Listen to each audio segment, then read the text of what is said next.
len 4, ale aj tak sú voľné.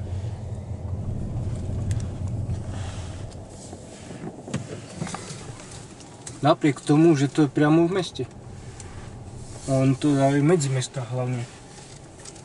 Hlavným cieľom je to dať medzi mesta. Tu by sa mohlo stať, že niekto domáci z mesta si príde proste nabiť. Ale nerobia to. A tak nie je to zakázané, dúfam. Teraz si môžem zdvihnúť podvozok pre istotu, aby som nechytil nejaký obrubník.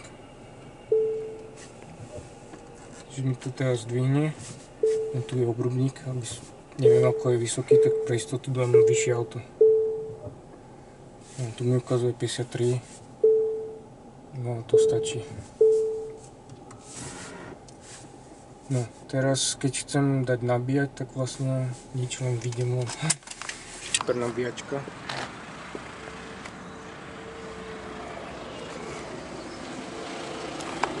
Keď chcem nabíjať, tak proste len chytím.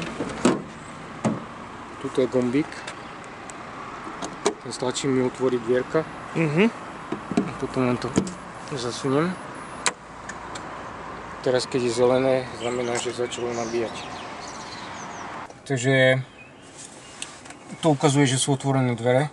Aj tá farba čierna je preto, lebo je čierne auto. Keby bolo biele, tak ukáže biele. Takže tu ukazuje, že je kábel zapojený. Tu ukazuje teraz, že už sme nabili kilometr. A momentálne nabíja 270 km za hodinu bude mať dojazd. Za hodinu nabíjania momentálne bude mať dojazd 280 km, ešte to stále ide hore. Tu sú volty, 383 V a ampere ešte stále idú hore. Lebo sme ešte len začali nabíjať, tak to postupne ide hore. Teraz mám momentálne 167 A používa. Najlepšia z tých 22 kW nabíjačiek, tam sa používa len 26 A, 32 A maximálne. Takže tu sme teraz na 165 A a ešte to pôjde hore. 272, ono to postupne ukazuje ten dojazd, ako pribúda 273. Čiže teraz by nám malo trvať zhruba nejakých 20-15 minút, kým sa dobije na tých 360 vašich štandov. Môžeme to stupnúť 20-30, 8-30. Neviem, či sme tu minútu, už je 8 km nabitých.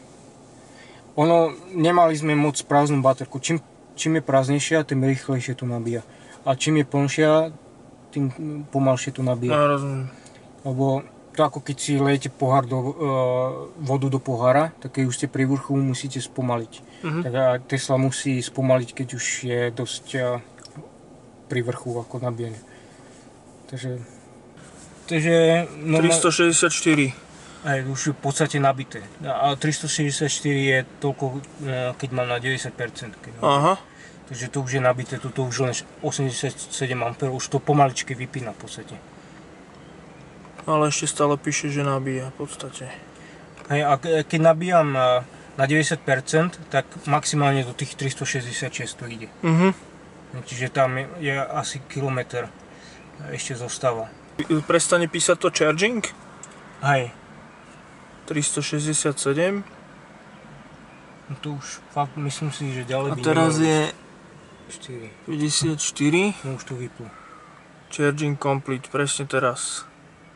Čiže trvalo to presne 24 minút od toho stavu, ako sme prišli.